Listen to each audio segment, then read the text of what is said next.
The warning sirens echoed through the corridors of Earth's most advanced space station as red emergency lights bathed everything in an ominous glow.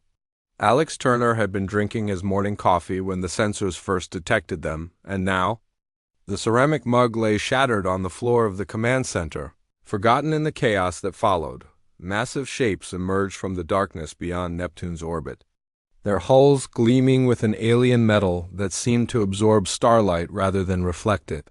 The largest vessel stretched for kilometers, dwarfing Earth's entire combined fleet.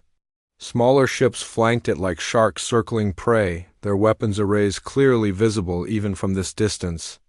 "How many?" Alex asked, his voice steady despite the ice forming in his stomach. 47 ships in the main formation, sir," reported Lieutenant Davis from the sensor station. "But there are more coming through what looks like some kind of portal. The energy readings are off the charts." The communication array crackled to life without warning, bypassing every security protocol Earth had developed. The voice that emerged spoke perfect English, though it carried an odd harmonic quality that made everyone in the room uncomfortable. "Primitive inhabitants of the third planet," the voice announced with casual arrogance. "You will identify yourselves to the hegemony fleet. You have been selected for integration into our galactic order." Alex exchanged glances with Admiral Rebecca Stone, who had arrived just minutes earlier. The old woman's face was carved from granite, showing no emotion as she stepped forward to respond. "This is Admiral Stone of the Earth Defense Force. You are in violation of our space territory. State your intentions." A sound that might have been laughter echoed through the speakers. "Your space territory? You barely control the space around your single planet. We are Commander Thane of the Hegemony Third Fleet. We have conquered 17 civilizations across this galaxy. Your planet will surrender within 72 hours, or we will demonstrate why resistance is futile." The transmission cut off abruptly, leaving the command center in stunned silence. Alex had trained for first contact scenarios, but none of them had prepared him for this. The textbooks always assumed aliens would be curious about humanity, interested in peaceful exchange. They never considered invaders who spoke as if Earth's conquest was already complete. "Sir," Davis called out, his voice cracking slightly.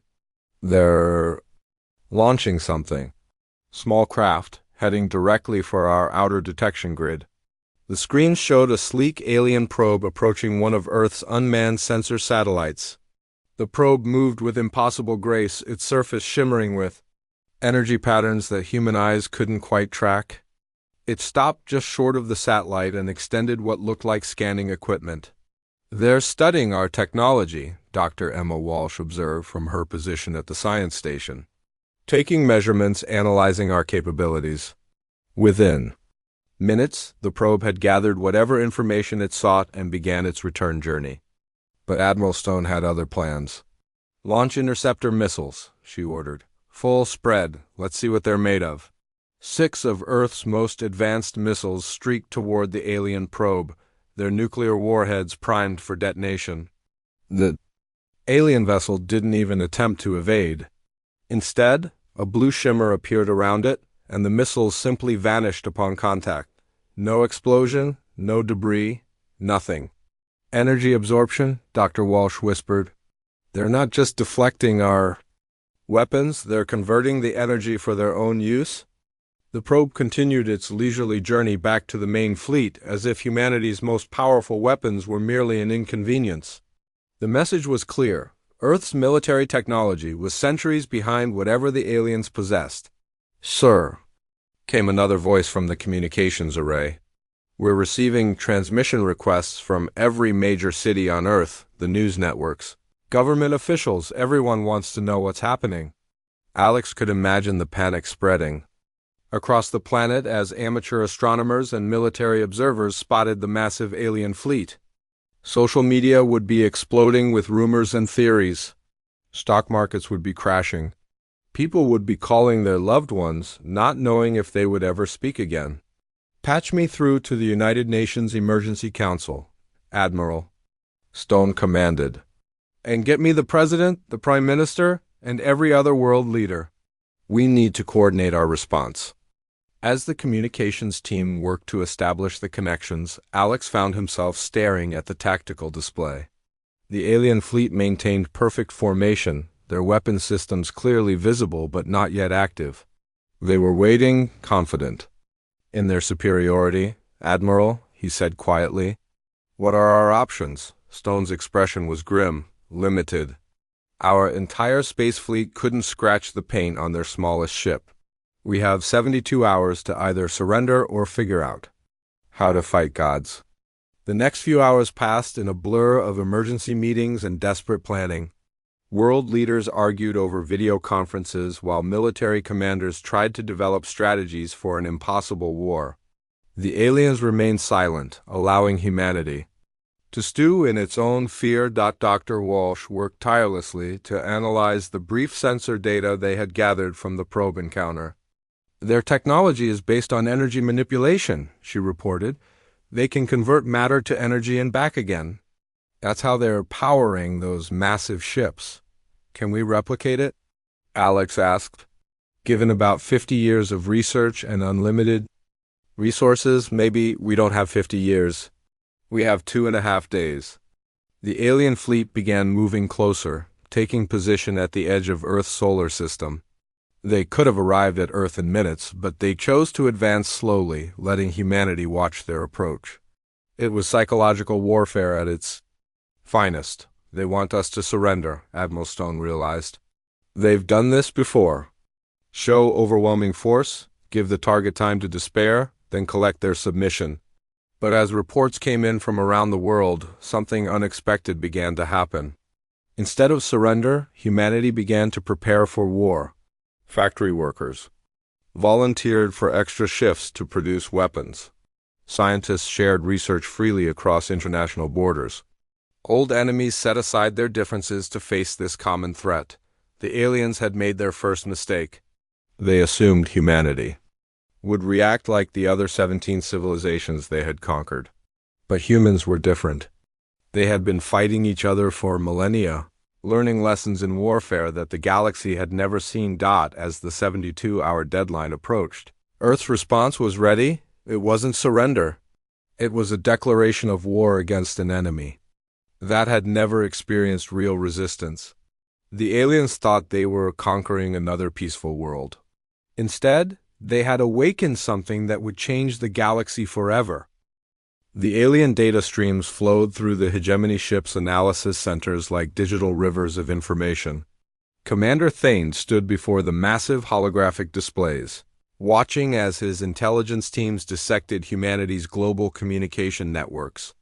What they found defied every expectation. "Show me their military records again," Thane commanded, his four-eyed gaze fixed on the scrolling data. His species had evolved from peaceful herbivores, and violence on this scale was incomprehensible. To him, the hologram shifted to display scenes from human history. Battles raged across the projection, showing technological innovation born from conflict. Humans had developed flight to gain advantages in warfare. They had split the atom to create weapons of mass destruction. They had reached space partly to gain military superiority over their enemies. "Commander," his chief analyst spoke with obvious distress, "these beings fight continuously, not just against external threats, but against their own species. They have been at war for their entire recorded history." Thane felt a chill run through his elongated frame. In 3,000 years of galactic conquest, the hegemony had never encountered a species like this. The 17 civilizations they had subjugated were peaceful, unified worlds that had long ago abandoned warfare. They had surrendered quickly when faced with superior technology. "What is their current military capacity?" he asked. The analyst's tentacles trembled as he accessed the files.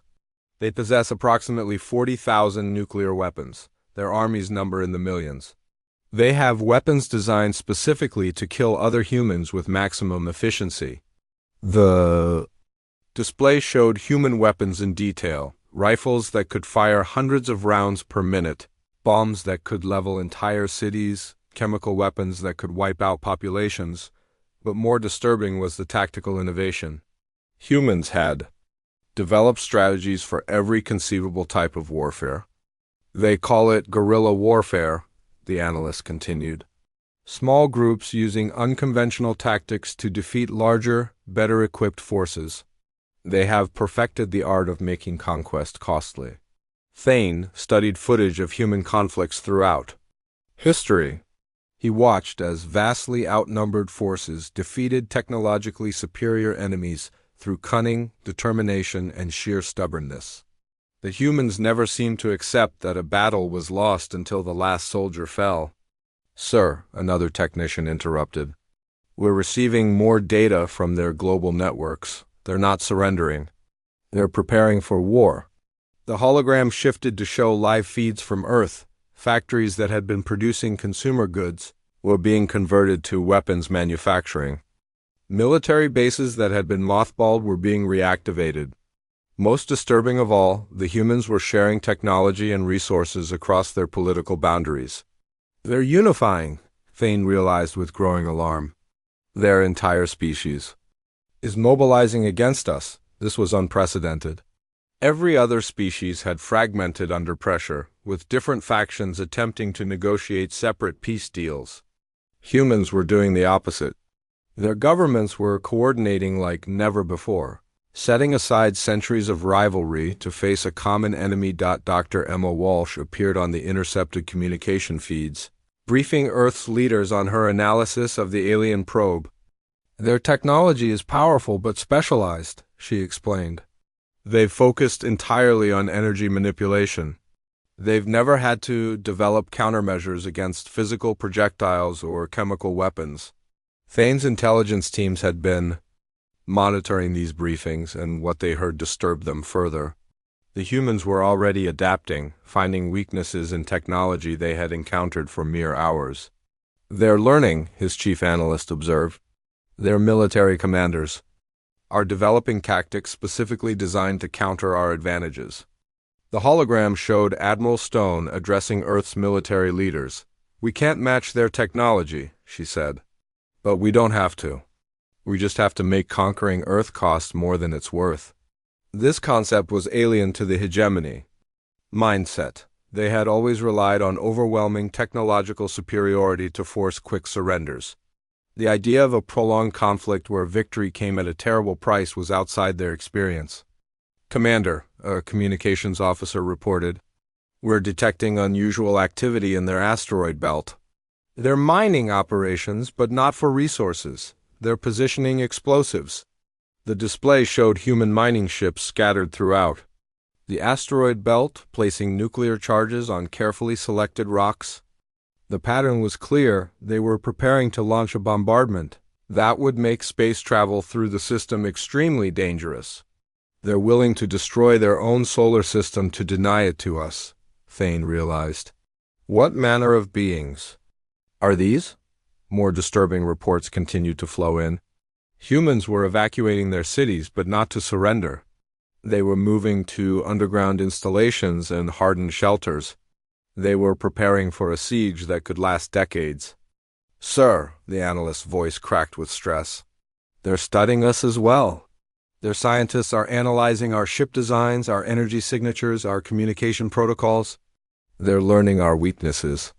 The hologram showed Dr. Walsh addressing a gathering of Earth's brightest minds. "The aliens have never faced serious resistance," she explained. "Their tactics are designed for intimidation, not prolonged warfare. They've grown soft from easy victories." Thane felt something he had never experienced before: fear. Not for his own safety, but for the future of the hegemony itself. They had built their empire on the assumption that technological superiority guaranteed victory. Humans were about to prove that assumption wrong. "What do we know about their physiology?" he asked. The biological analysis appeared on the display. "They're remarkably adaptable. High-gravity world, oxygen-rich atmosphere, competitive evolution. They're physically stronger than most known species and capable of surviving in hostile environments." The report continued with more unsettling details. Humans could function for days without sleep when necessary. They could survive injuries that would kill most other species. They could adapt to extreme temperatures and atmospheric conditions. Most concerning, the analyst added, is their psychological profile. They seem to thrive under pressure.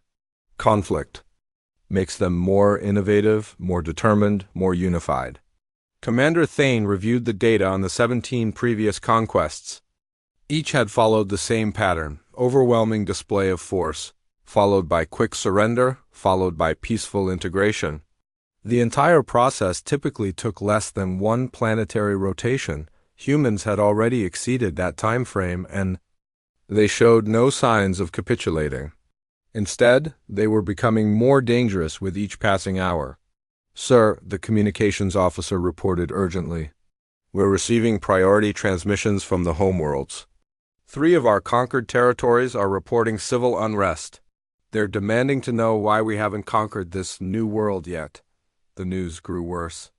The subject populations are accessing human communication networks somehow. They're learning about resistance tactics. There are reports of sabotage on the industrial worlds. Thane felt the weight of empire settling on his shoulders. The hegemony had maintained control through the appearance of invincibility. If word spread that a single primitive world was successfully resisting, the entire galactic order could collapse. "We need to end this quickly," he decided. "Prepare for immediate assault. No more psychological warfare. We attack Earth directly." But even as he gave the order, Thane knew they had already lost something precious. The age of easy conquest was ending. Humanity had shown the galaxy that the hegemony could be defied, and that knowledge would spread like wildfire among the oppressed worlds. The humans had not yet fired a shot, but they had already won their first victory. They had planted the seeds of rebellion across the galaxy, and those seeds were beginning to grow.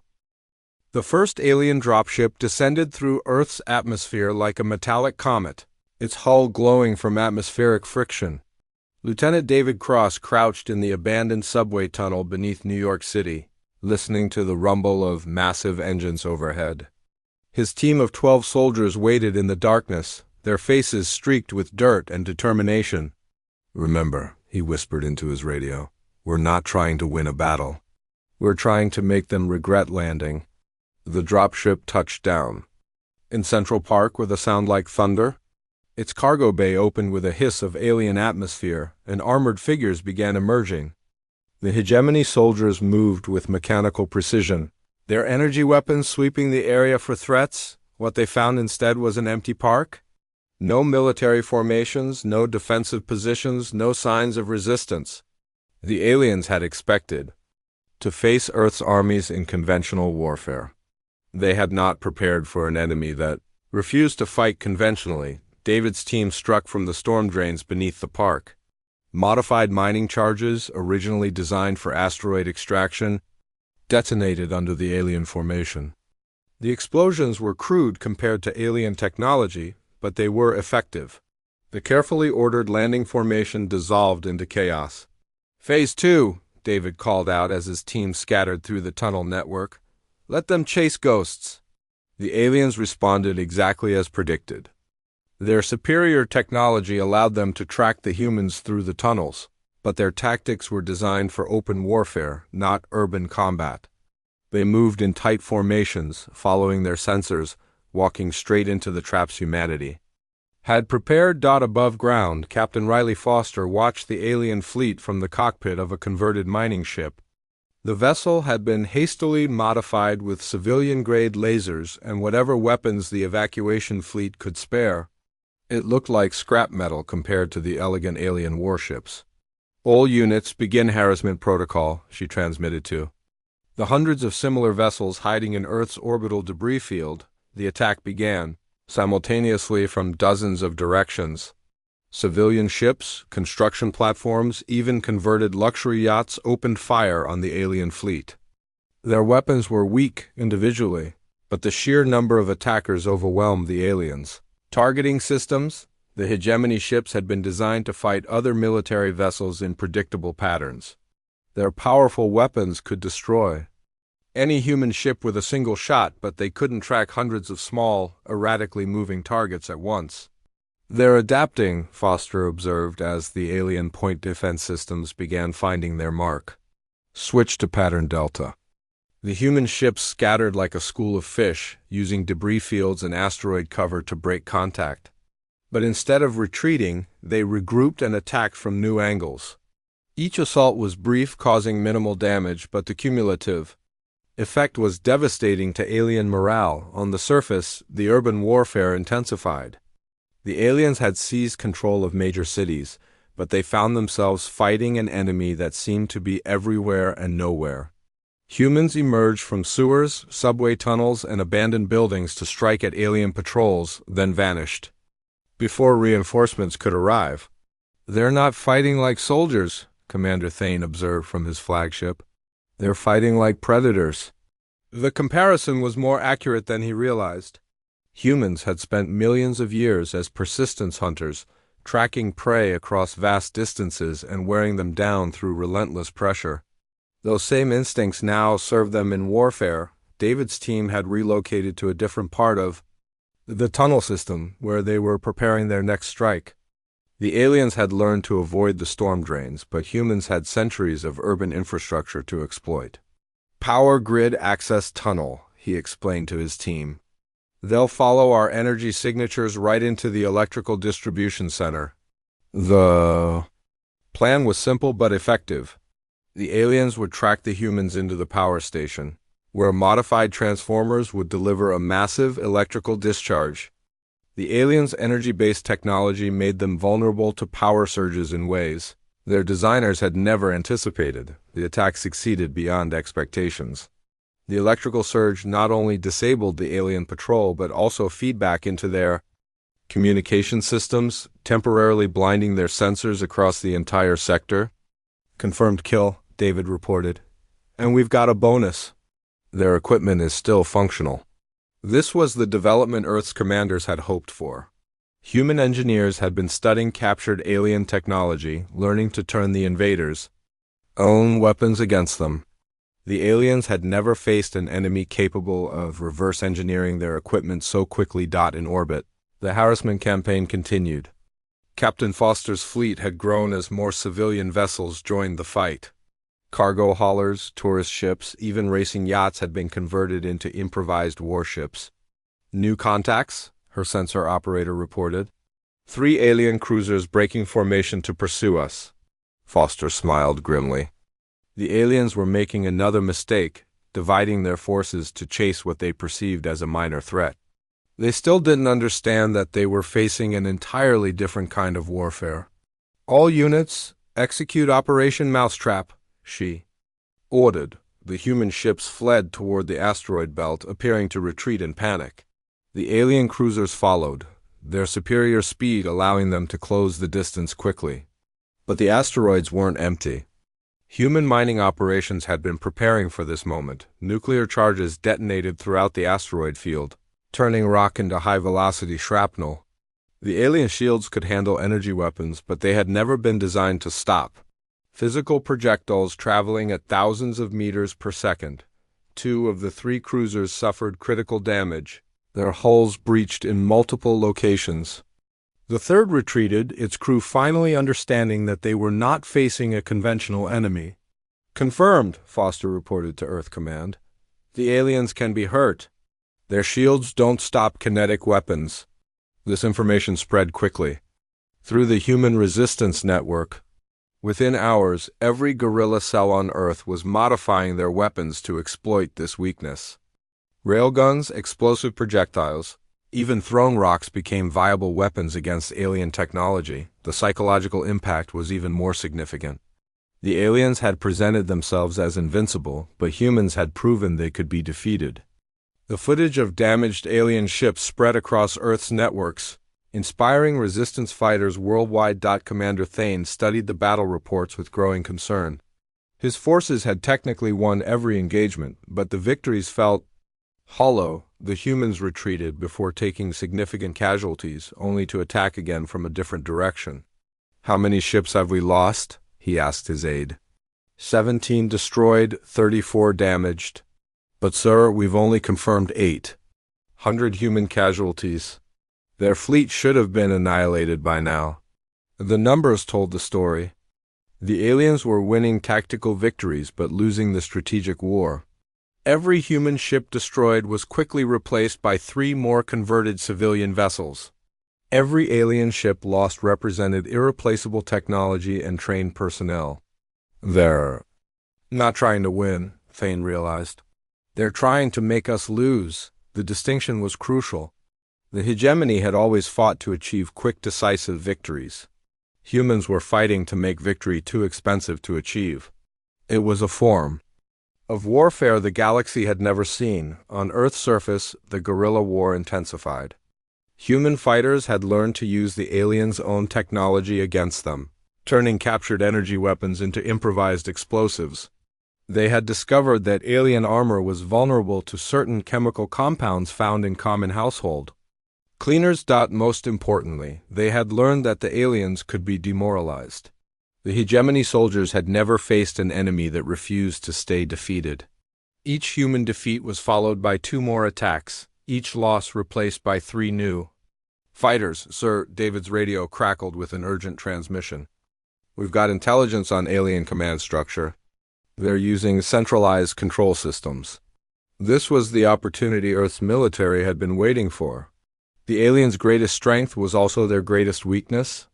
Their superior coordination depended on communication networks that could be disrupted.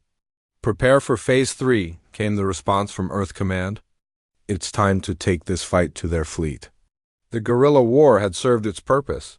It had shown that aliens could be defeated, that their technology had weaknesses, and that human determination could overcome superior firepower. Now it was time to prove that humanity could do more than just survive. The real war was about to begin. The underground laboratory hummed with desperate energy as Dr. Michael Torres worked around the clock with his international team of scientists. 3 months had passed since the invasion began, and the captured alien technology spread across. The work tables represented humanity's best hope for survival. The power source is remarkable, Torres explained to Admiral Stone via secure video link. They're using controlled antimatter reactions, but the containment system is surprisingly fragile. We've managed to replicate it using Earth materials. Stone studied the prototype device on her screen. It looked crude compared to the elegant alien original, but the energy readings were impressive. How long before we can mass-produce these? With the global manufacturing effort, we can have functional units within 6 weeks.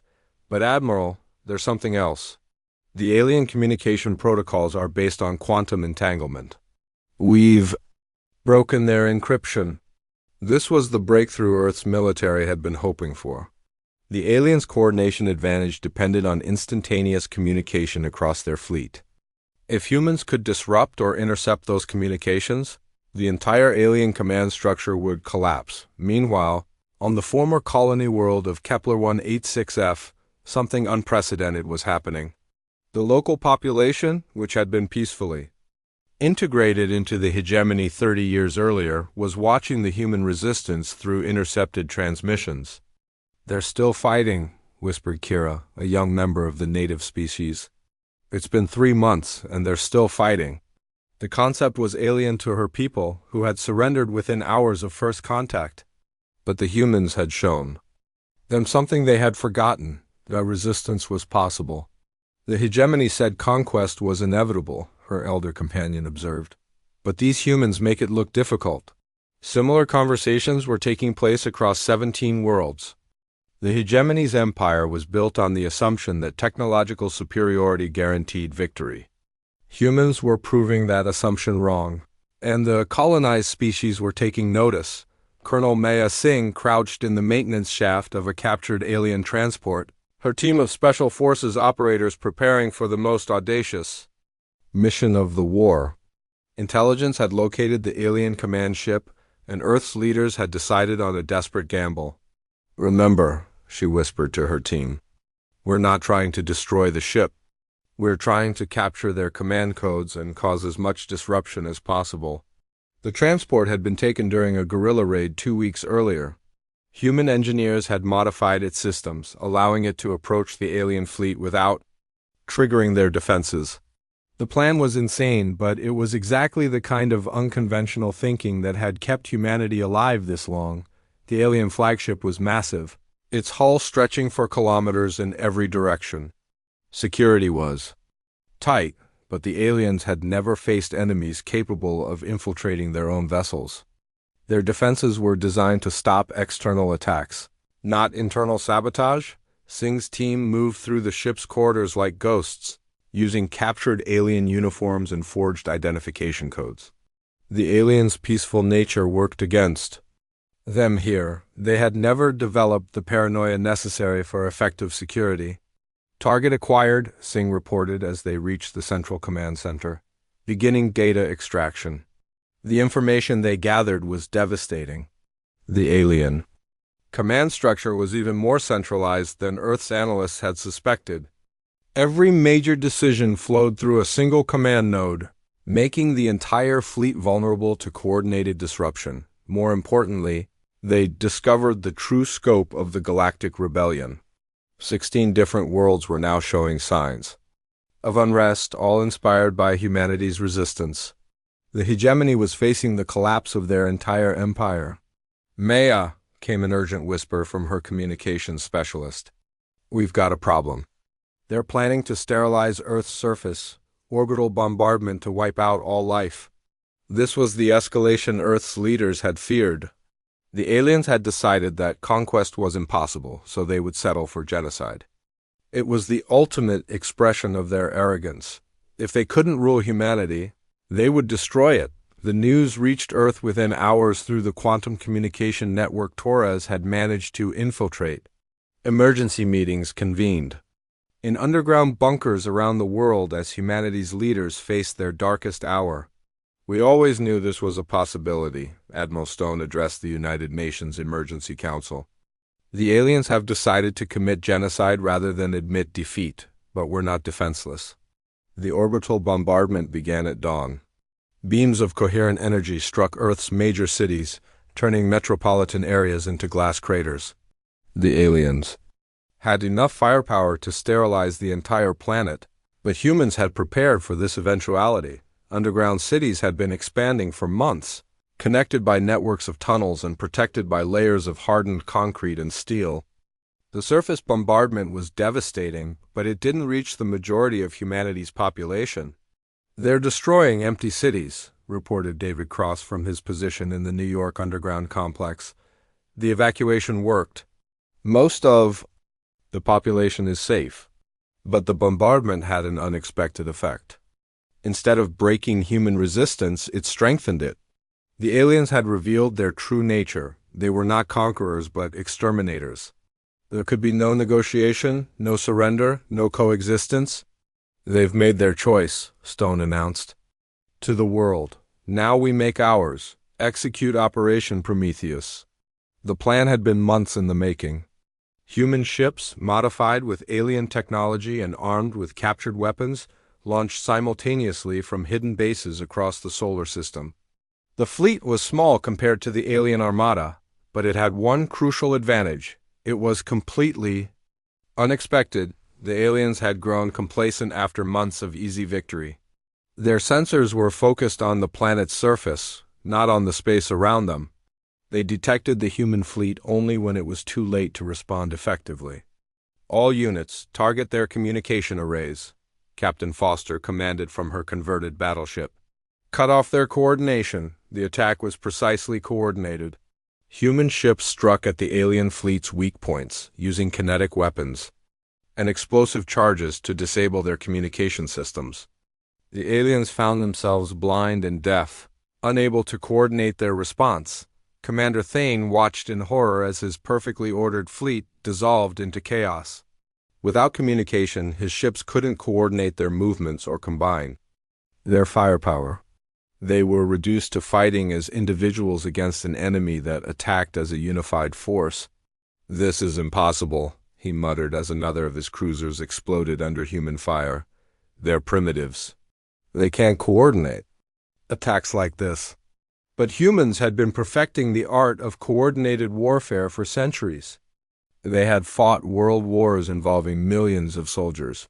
developed tactics for air-land-sea battles, and created command structures that could function even under extreme stress.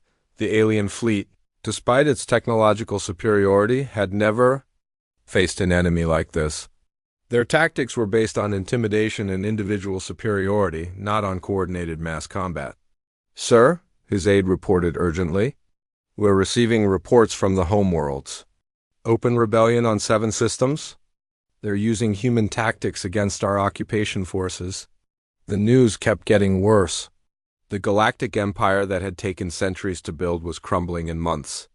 The human example had shown the conquered species that resistance was possible, and they were following that example with enthusiasm. "We need to withdraw," Thane realized. Regroup, develop new tactics, but withdrawal was no longer possible. The human fleet had surrounded the alien formation, cutting off their escape routes. The hunters had become the hunted. "Admiral," Singh's voice crackled through the quantum communication network. "I'm still aboard their flagship. I can access their self-destruct systems." The offer was tempting, but Stone had a better idea. "Negative. Can you access their navigation systems instead?" "Confirmed. What do you need?" "Send them home. But make sure they carry a message." The alien fleet, battered and broken, began its retreat from Earth's solar system. But the ships carried more than just survivors. They carried the proof that the hegemony could be defeated, that human tactics could work against superior technology, and that the age of easy conquest was over. The galaxy would never be the same. Humanity had not just survived the invasion, they had turned it into the catalyst for galactic revolution. The price of the aliens' arrogance was the collapse of their entire empire. But for humans, the real war was just beginning. 5 years after the first alien ships appeared in Earth's skies, Admiral Patricia Adams stood on the bridge of the EDF Defiance, humanity's most advanced warship. The vessel combined human engineering with captured alien technology, creating something entirely new in the galaxy. "Admiral," her communications officer reported, "we're receiving a distress signal from the Vega system. The local population is requesting assistance against their hegemony oppressors." Adams smiled grimly. It had become a familiar pattern. Word of humanity's victory had spread across the galaxy like wildfire, inspiring rebellions on dozens of worlds. The former hegemony empire was collapsing, but the transition wasn't peaceful. "Set course for Vega," she ordered, "and transmit our standard response. Humanity answers the call." The bridge crew moved with practiced efficiency. They had been through this routine many times before. Earth's fleets had become the galaxy's liberators, arriving wherever oppressed peoples called for help. Dr. Torres, now serving as the fleet's chief science officer, reviewed the tactical data on his screens. The Vega system has a small hegemony garrison, 3 cruisers and a supply depot. The local population has been in revolt for 6 months. "Casualties?" Adams asked. "Heavy on both sides. The hegemony forces have been using orbital bombardment to suppress the rebellion. Standard procedure for them when facing organized resistance." The irony wasn't lost on Adams. The aliens had tried the same tactic on Earth, only to discover that it strengthened human resolve rather than breaking it. Now they were repeating the mistake across the galaxy, turning potential negotiations into wars of extermination. Time to arrival? 4 hours at current speed. But Admiral, we're not the only ones responding. The Centauri Liberation Fleet is en route, and we're getting reports of resistance cells from 3 other systems moving to assist. This was the new reality of galactic politics. The old hegemony empire had been replaced by a loose confederation of free worlds, all coordinating their efforts to oppose the remaining alien strongholds. Humanity hadn't conquered the galaxy. They had taught it to free itself. Commander Thane sat in his prison cell on the human colony ship New Horizon, staring at the walls that had contained him for 2 years. The War Crimes Tribunal had sentenced him to life imprisonment, but the humans had offered him something the hegemony never would have, a chance at redemption. "You understand their tactics now," Dr. Walsh said during one of their regular conversations. "You've seen how they fight. The question is, what are you going to do with that knowledge?" Thane had spent months studying human warfare, trying to understand how his superior forces had been defeated. The answer was both simple and complex. Humans fought differently because they thought differently. Your species sees war as a conversation, he said slowly. Each action is a response to the previous action. You adapt, evolve, learn from your mistakes. We saw war as a statement. We announced our superiority and expected the universe to acknowledge it. And now? Now we're learning.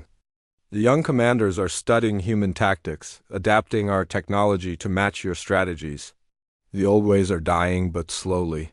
This was the challenge facing the new galactic order. The hegemony's military philosophy had been based on technological superiority and overwhelming force. Changing that mindset required more than just new weapons. It required a complete cultural transformation on Earth. The integration of alien refugees had created unexpected opportunities. Former hegemony scientists worked alongside human researchers, combining their advanced theoretical knowledge with humanity's practical innovation. The results were revolutionary technologies that neither species could have developed alone. The fusion drives are operating at 98% efficiency, reported Chief Engineer Lisa Park from the Defiance's engine room. The alien power systems are incredibly stable when combined with human safety protocols. The collaboration had benefits beyond technology. The alien refugees brought knowledge of 17 different worlds, each with unique resources and capabilities. Trade networks that had been controlled by the hegemony were being rebuilt as voluntary partnerships between free worlds. The Defiance dropped out of hyperspace at the edge of the Vega system, its sensors immediately detecting the ongoing conflict. 3 hegemony cruisers orbited the 4th planet, their weapons periodically firing at surface targets. The planet's cities were burning, but the orbital bombardment was sporadic and ineffective. They're learning, Adams observed. They're not committing to full planetary sterilization. They're trying to minimize casualties while maintaining control. Torres nodded from his station. Intelligence reports suggest this is part of a new hegemony strategy. They're attempting to negotiate from a position of strength rather than demanding unconditional surrender? Too little, too late, Adams replied. They had their chance for peaceful coexistence. Now they're just prolonging the inevitable. The battle for Vega was swift and decisive. The Defiance's hybrid technology gave it advantages the original hegemony designers had never anticipated. Human tactical doctrine combined with alien energy weapons created devastating combinations that the enemy couldn't counter, but the real victory came when the local population joined the fight. The vegans had learned human guerrilla tactics through intercepted transmissions, and they had adapted those tactics to their own physiology and environment. The hegemony forces found themselves fighting on 2 fronts, against human ships in space and against an increasingly sophisticated resistance on the ground. Admiral, came a transmission from the planetary surface. This is General Kara of the Vegan Liberation Army. We have the spaceport secured and are ready to begin prisoner processing. Adams was impressed. 5 years ago, the vegans had been peaceful subjects of the hegemony empire. Now they were coordinating complex military operations with the precision of seasoned veterans. The human example had spread far beyond Earth. Excellent work, General.